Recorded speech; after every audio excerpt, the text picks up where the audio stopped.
Let's learn the Arabic letter M. Mo marches up the mountain. Mo goes up the mountain, down the other side, back to where you started and all the way down.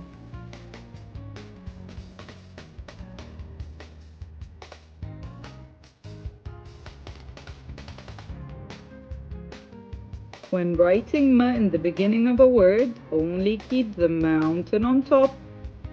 In the middle, you're gonna go up the mountain all around and down the other side.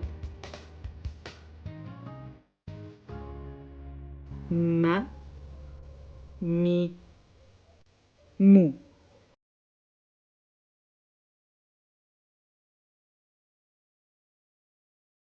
أمي مر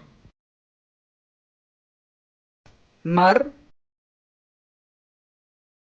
مرام